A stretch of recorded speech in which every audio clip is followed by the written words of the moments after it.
Hey guys, welcome back to my YouTube channel. Hope you all are doing great. तो आज मैं start करने वाली हूँ रिप्रोडक्शन इन ऑर्गेनिज्म का पार्ट 3, जिसमें आज हम पढ़ेंगे बडिंगिनिस्ट, multicellular in lower organism and etcetera. तो चलिए वीडियो में ज़्यादा बातें नहीं करते हैं, वीडियो को आगे बढ़ाते हैं। Let's get started. बडिंग का सबसे पहले हम लोग डिफिनेशन देखते हैं। In this process, the daughter individual are formed from the parent as small outgrowth or bud which grow gradually and acquires the from a parent. That means budding वो method है जहाँ पर पेरेंट ऑर्गेनिज्म होते हैं, उसकी body से एक छोटा सा आउटग्रोथ अपीयर हो जाता है जो ग्रोथ करता है एंड मैच्योर होने के बाद पेरेंट बॉडी से डिटैच हो जाता है और फिर फाइनली इंडिविजुअल लाइफ जनरेट करता है या जीता है। इसका एग्जाम्पल आता है hydra and east. Hydra and east में इस तरह का रिप्रोडक्शन होता है। Okay, on the basis of position of bird की जो बर्ड है वो पेरेंट बॉडी के ऊपर डेवलप रहता है या पेरेंट बॉडी के अंदर डेवलप हो रहा है। इस बर्ड के पोजीशन पर हमने बर्ड को दो टाइप में डिवाइड किया है। कितने टाइप में? दो टाइप में। It is two type. First आ जाता है आपका एक्सोजीनस, और इसका नाम दे सकते हैं आप एक्सटर्नल बर्डिंग।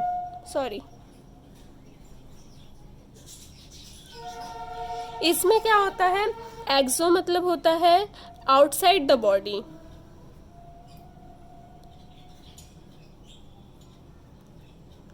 मतलब आउटसाइड मतलब बॉडी के बाहर। Got it? और सेकंड आता है इंडोजेनस और इंटरनल बर्डिंग। ये क्या होता है? ये इनसाइड,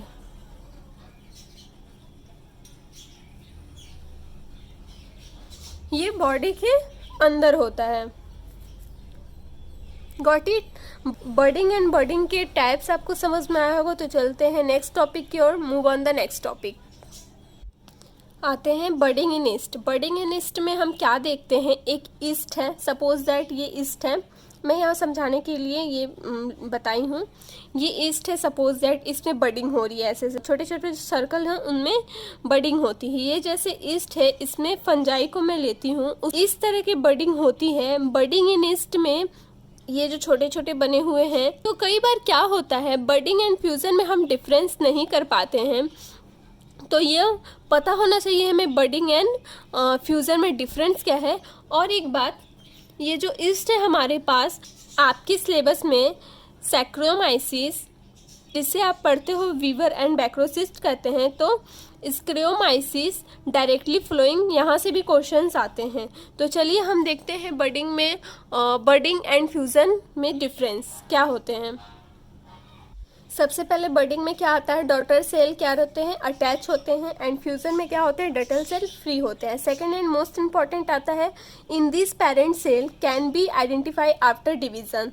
पेरेंट बॉडी से दूसरा प्रेजेंट सेल आइडेंटिफाई कर सकते हैं, उसको आइडेंटिफाई कर सकते हैं डिवीजन के बाद। एंड फ्यूजन में क्या आता है? इट इज़ नॉट पॉसिबल और एप्लीकेबल, ये पॉसिबल नहीं होता है। थर्ड आता है बडिंग में ये अनइक्वल होता है, और फ्यूजन में क्या होते हैं? इक्वल साइज डॉटर सेल्स होते हैं। आपको ये समझ में आया? Move on the next topic, multi cellular lower organism. तो मल्टी सेलुलर लोअर ऑर्गेनिज्म जैसे एल्गी एंड फंगी, इनमें क्या होता है? जिन्हें हम लोअर ऑर्गेनिज्म कहते हैं। लोअर ऑर्गेनिज्म में बच्चे हमेशा कंफ्यूज रहते हैं। इसका मतलब क्या होता है? इसका मतलब यह होता है algae, hydra, sponge, fungi and bryophyta, ये सब लोअर ऑर्गेनिज्म में आते हैं। तो मुझे एल्गी से क्या मिलता है? एल्गी एक मल्टी सेलुलर है, तो उसमें क्या होता है? फ्रेगमेंटेशन होती है। इसमें भी हमारे पास जूस्पोर होगा। एक्सेप्टेड जूस्पोर किस में नहीं होगा? रेड एल्गी में नहीं होगा। रेड एल्गी को छोड़कर ये पूरा प्लांट किंगडम से लिंक है, प्लांट किंगडम चैप्टर से लिंक है। तो रेड एल्गी को छोड़कर बल्कि सारे में जूस्पोर होंगे। नेक्स्ट आते हैं फंगी। फंगी में क्या होता है?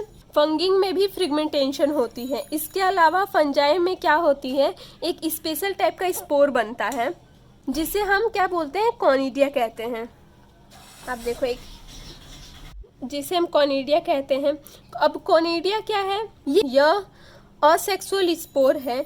मैं क्या करूँगी, इस तरीके से जो फंगी बना हुआ है, जिसके यहाँ पे फ्लोटिंग बॉडी है, देख रहे हैं आप, यहाँ पे फ्लोटिंग बॉडी है। इस फ्लोटिंग बॉडी पर ऐसे छोटे छोटे स्पोर बने हैं जिन्हें हम क्या कहते हैं, कॉनिडिया कहते हैं।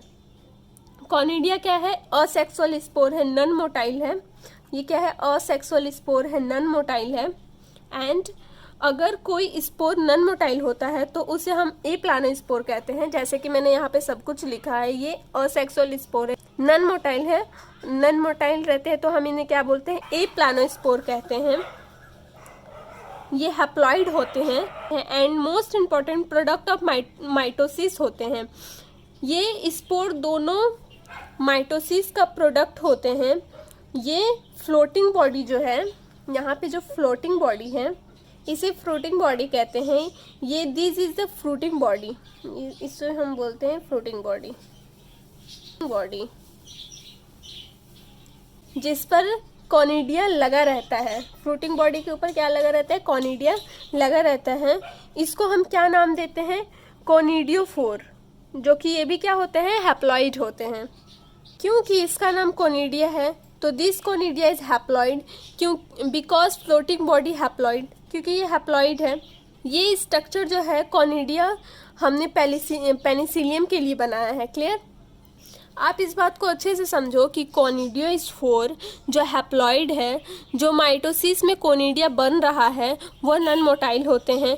वो एयर के थ्रू उड़कर जाएंगे। अगर आप चाहो तो कॉनिडिया एंड जूस्पोर में भी डिफरेंस कर सकते हो। Got it?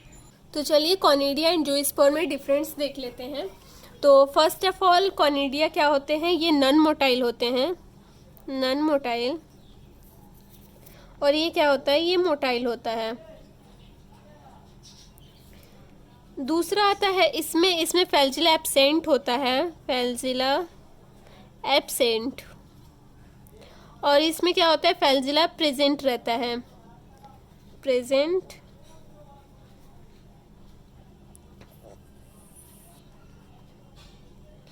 ये एयर के थ्रू मूव करता है, एयर थ्रू मूव। और ये वाटर के थ्रू मूव करता है, वाटर थ्रू मूव। मैं ना ऐसी सेंटेंस लिख दे रही हूँ, आप खुद से बना लेना, मैं बस समझाने के लिए ऐसे लिख रही हूँ। और इसमें क्या होता है? इसका मेन स्पोर क्या होता है?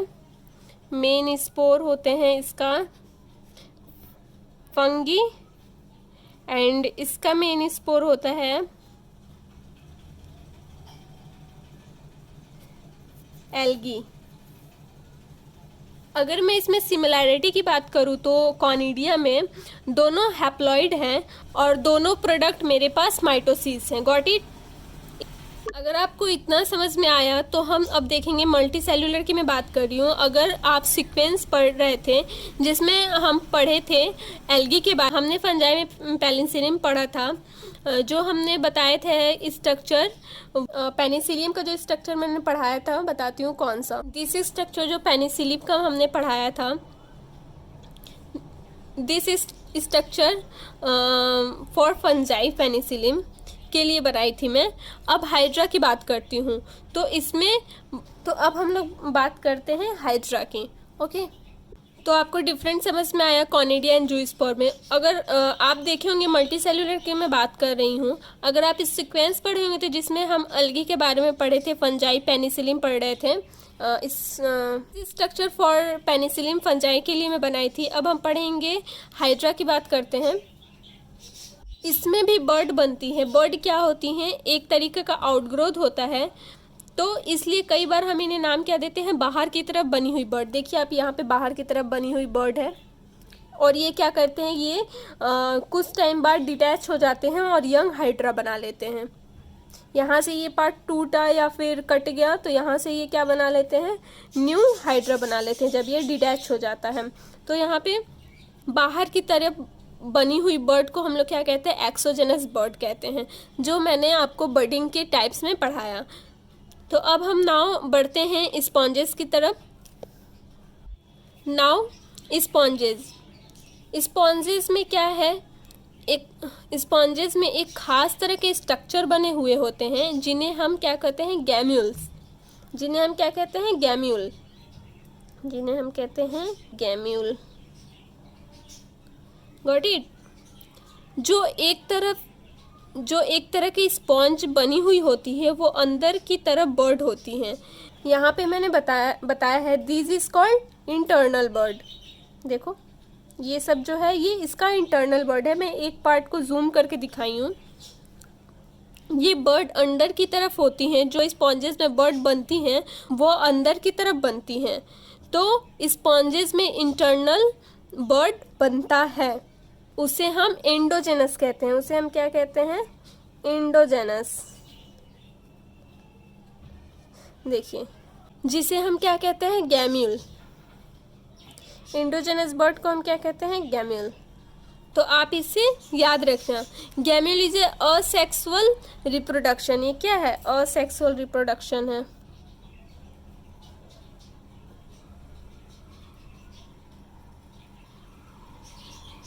और इसे नया स्पॉन्ज डेवलप कर सकता है। ये अंदर की तरफ ऐसा जो स्ट्रक्चर है डेवलप होता है जिसे गैम्यूल कहते हैं। ऐसे ये बाहर निकलता है और निकल कर नया स्पॉन्ज बना सकता है। Now gemmule is a endogenous bud. इसका क्या बनेगा, स्ट्रक्चर गैम्यूल। एंड गैम्यूल कौन सी बर्ड है, एंडोजेनस बर्ड है, जो अंदर की तरफ बनी हुई बर्ड है। हमने क्या किया, इनके जो स्ट्रक्चर हमने देख लिए हैं वो हर चीज़ क्लियर हो गया। ठीक है, हम क्या कहते हैं, असेक्सुअल रिप्रोडक्शन जो होता है वो सिंगल सेल में देखी थी हमने, मल्टी सेलुलर के लोअर ऑर्गेनिज्म में, हायर ऑर्गेनिज्म में, सिर्फ प्लांट में मिलती हैं। प्लांट एंड असेक्सुअल रिप्रोडक्शन को हम वेजिटेटिव प्रोपागेशन कहते हैं। तो चलिए बढ़ते हैं नेक्स्ट टॉपिक की ओर। Move on the next topic. I hope आपको ये पूरा समझ में आया होगा स्पॉन्जेस इन गैम्यूल का। Asexual reproduction in higher plant. जब हम हायर प्लांट की बात करते हैं तो उसमें हम वर्ड यूज़ करते हैं वेजिटेटिव प्रोपागेशन। का मतलब क्या होता है, ये एक तरीका का root, stem and leaf involve होंगे। उनमें स्ट्रक्चर बना रहता है। और कैसे बना रहता है, बाय माइटोसिस से। माइटोसिस के द्वारा आप रूट, स्टेम एंड लीफ से अगर न्यू प्लांट या स्ट्रक्चर बना दे तो उसे वेजिटेटिव प्रोपागेशन कहते हैं। Got it. उसमें क्या क्या इन्वॉल्व रहते हैं, वेजिटेटिव रिप्रोडक्शन में root, stem and leaf involve by mitosis. Plant में ये पॉसिबल है। क्लियर। तो हमारे पास कुछ स्ट्रक्चर हैं जो लिंक चैप्टर से जुड़े हुए हैं। मॉर्फोलॉजी इन फ्लावरिंग प्लांट में आप पढ़े होंगे, अगर नहीं पढ़े होंगे तो मैं इसकी वीडियो जल्दी लाने वाली हूँ। और सबसे ज़्यादा क्वेश्चन यहाँ से पूछा जाता है जो मैं अभी पढ़ाने वाली हूँ। तो फर्स्ट है रनर। रनर किस में होता है, ग्रास में। इस तरीके से जो इसमें स्टीम बना हुआ है, ये जो स्टीम फैली हुई है, आप देख रहे हो ये जो स्टीम फैली हुई है, ये स्टीम क्या होती है, फैलती ही जाती है, ऐसे फैलती जाती है। इसके ऊपर देख रहे हैं ये सब नोड है। ये सब क्या है, ये सब नोड है। ये छोटे छोटे जो हैं ये सब नोड बने हुए हैं। This point is node. इस नोड में ऐसे एक ब्रांचेस आएगा, ऊपर की तरफ लीफ बनेगा और नीचे की तरफ हॉरिजॉन्टल ब्रांच बनते हैं जो फैलता जाता है, ऐसे फैलता जाता है। मेरे पास क्या होता है, ग्रास में जो स्ट्रक्चर होता है वो रनर में होता है। इसके बाद आते हैं हम स्टोलन में आते हैं। इसका एग्जाम्पल में क्या है, मिंट एंड जैस्मिन। ये किस में होता है, मिंट में एंड जैस्मिन में होता है। अच्छा, स्टोलन वर्ड का मतलब क्या होता है, ऐसे जो बैंड किया है हमने नीचे की तरफ, हमने इसको क्या नाम दिया है, स्टोलन। इसको हमने नाम दिया है स्टोलन।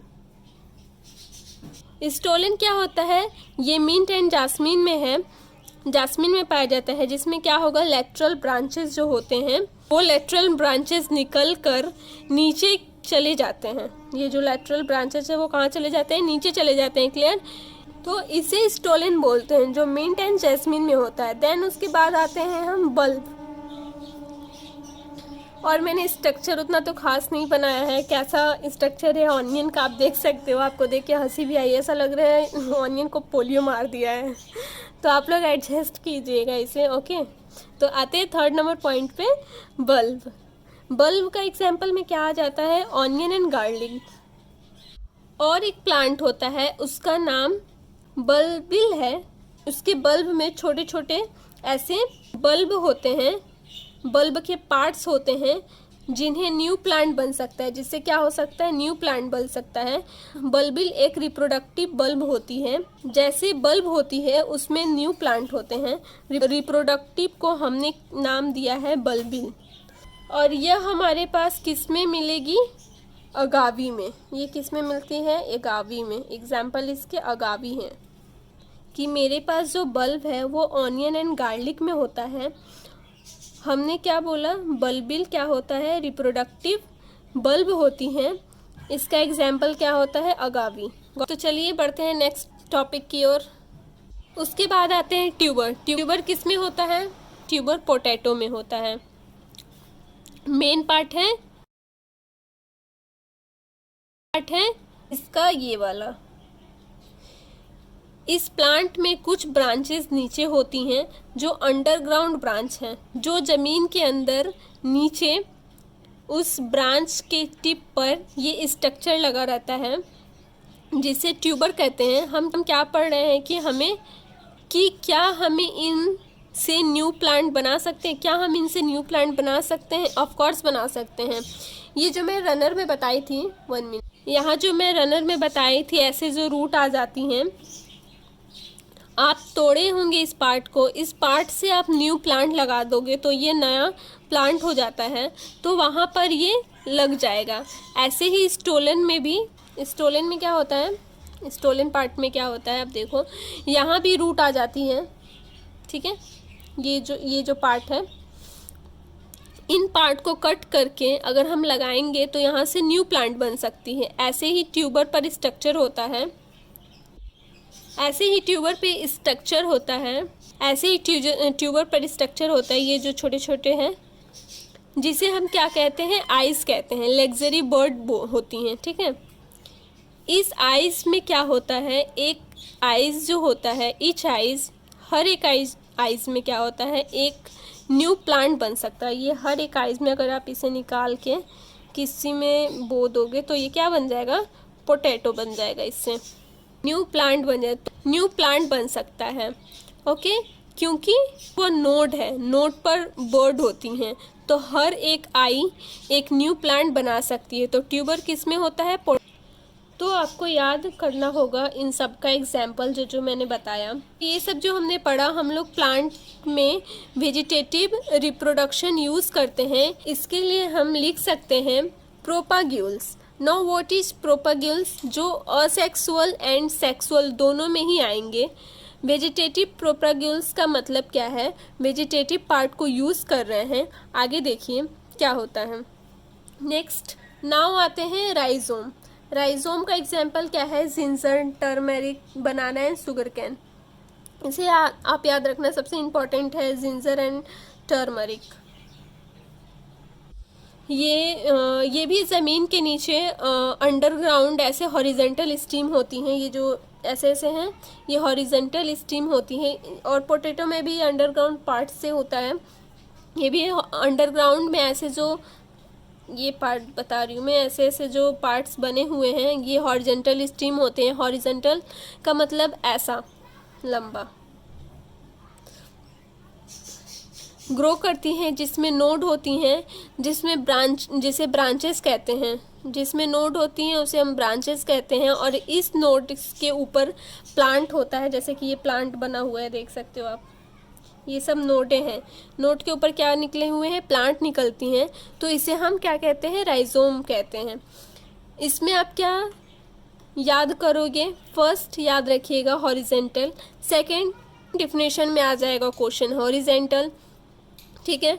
अच्छा, और एक सबसे मोस्ट इम्पॉर्टेंट यहाँ पे मैंने पेरिनियल लिखा है। पेरिनियल का मतलब क्या होता है, ये 1 ईयर से ज़्यादा तक सर्वाइव करता है और हॉरिजेंटल ऐसे ग्रो करता है।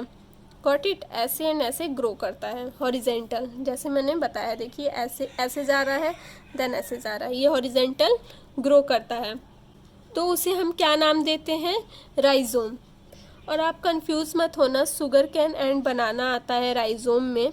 ये राइजोम में क्यों आता है, क्योंकि जो अंडरग्राउंड स्टेम होते हैं ना, अंडरग्राउंड स्टेम जो होते हैं ऐसे ऐसे जो बने हुए हैं स्टेम, इसकी वजह से, ठीक है, इसकी वजह से दिस इज़ द राइजोम।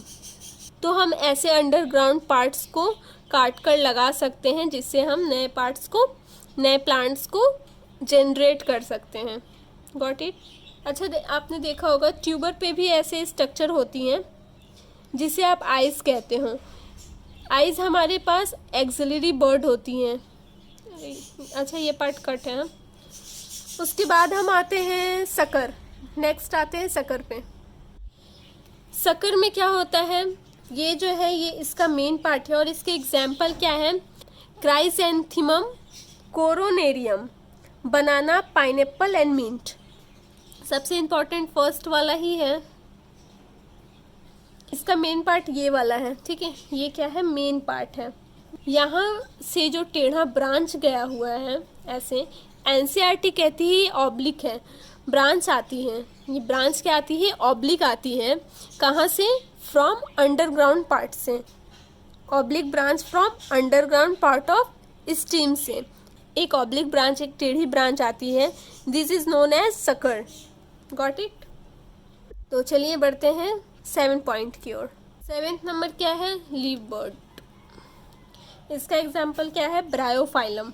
हमारे पास एग्जाम्पल क्या है, ब्रायोफाइलम। हमेशा याद रखना, लीव की इस कॉर्नर को हम मार्जिन कहते हैं, जो मार्जिन उस पर लीव बर्ड प्रेजेंट होते हैं। क्या प्रेजेंट होते हैं, मार्जिन के ऊपर लीव बर्ड प्रेजेंट होते हैं। Got it. ऑन मार्जिन हमारे पास लीव बर्ड प्रेजेंट है, हमारे पास क्या है, लीव बर्ड प्रेजेंट है। Got it. ये हमारे पास ऐसे ऐसे लीव बर्ड जो हैं, ये आप देख रहे हो, ये सब लीव बर्ड है और ये उनका क्या है, मार्जिन है। लीव बर्ड हमारे पास हैं जिसमें से न्यू प्लांट बन सकते हैं। ये लीव बर्ड जो है, इन्हें आप काट के कहीं और लगा दोगे कट करके, तो ये क्या हो जाएंगे, न्यू प्लांट यहाँ से ग्रो कर जाएंगे। ऑन मार्जिन से क्या हो जाते हैं, leave bird present. Got it. तो चलिए पढ़ते हैं नेक्स्ट। उसके बाद हमारा सबसे लास्ट आता है ऑफसेट। आप इन सब का एग्जाम्पल याद रखना, यहाँ से एक ना एक क्वेश्चन ज़रूर पूछता है। आप इसका एग्जाम्पल याद रखोगे तो आपको क्लियर होगा हर कुछ। तो लास्ट बचा है ऑफसेट के बारे में, तो ऑफसेट पढ़ते हैं क्या है। आते हैं ऑफसेट पे। ये बहुत ज़्यादा मोस्ट इम्पॉर्टेंट स्ट्रक्चर है, आप याद रखना, और ये इम्पॉर्टेंट भी है।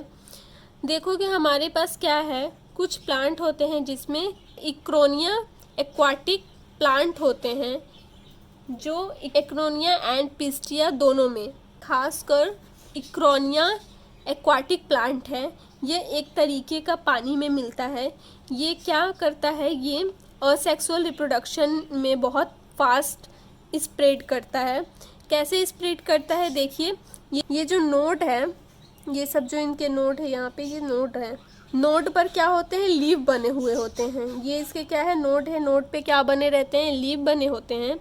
टुफ्ट का मतलब होता है गुच्छा, रूट होती हैं। नोड पर ये शॉर्ट इंटरनोड होती हैं और इनके शॉर्ट इंटरनोड को हम ऑफसेट कहते हैं। ऑफसेट का मतलब एक पॉइंट से निकलकर दूसरी जगह ग्रो करना, दूसरी जगह क्या करना, ऐसे ग्रो करना, ऐसे निकल जाते हैं और उसके ऊपर क्या बन जाते हैं, उसके ऊपर चले जाते हैं, ऐसे निकल कर उसके ऊपर चले जाते हैं और पानी में पूरा फैल जाते हैं। ऑफसेट किसके लिए बोलते हैं, स्टीम के लिए बोलते हैं, जो पानी के ऊपर है हल्की सी और हॉरिजेंटल ऐसे ग्रो कर रही हैं, ऐसे हॉरिजेंटल लंबा। इक्रोनियम का और एक नाम है वाटर हायासिन बोलते हैं। एनसीईआरटी बोलती है, यहाँ पे मैंने सब बता दिया है, वाटर हायासिन कि एक्रोनियन पेस्टा पर एक्वाटिक वीड होते हैं जिसे और सेक्सुअल रिप्रोडक्शन में फास्ट स्प्रीड हो जाते हैं जिसे, और इक्रोनिया का सेकंड नाम क्या है, सेकंड नेम ऑफ इक्रोनिया, गॉट इट। इसका सेकंड नेम क्या है, वाटर हैसिड, इसको आप याद रखना। नेक्स्ट आता है एनसीईआरटी क्या बोलती है, terror of Bengal. Terror of Bengal क्यों है, क्योंकि जो वाटर हैसिड है को हम इंडिया ले आए थे, वाटर हैसिड को हम क्या किए थे, इसे हम इंडिया ले आए थे। इट वाज ब्रॉड, किसके लिए लाए थे, इन इंडिया में हम किसके लिए लाए थे, ब्रॉड के लिए, ऑर्नामेंटल के लिए, डेकोरेट सजाने के लिए लेके आए थे। क्या था इसमें कलरफुल ऑफ फ्लावर लीव हैं, ये बहुत ही इंपॉर्टेंट है इसलिए इसे लेके आए थे। ये ना बहुत ही ज़्यादा कलरफुल फ्लावर है इसलिए इसे डेकोरेट करने के लिए, ऑर्नामेंटल के लिए इंडिया लेकर आए थे। ये स्टैग्नेंट फ्रेश वाटर में मिलती है और यह बहुत तेज़ी से फैलता है, और यह क्या करता है, ये O2 का लेवल क्या करता है, डिक्रीज करता है। उसमें मेरे पास क्या आ जाता है, किलिंग ऑफ फिश होती है, इसलिए इसको टफ्ट, यहाँ पे है जो टफ्ट कहते हैं।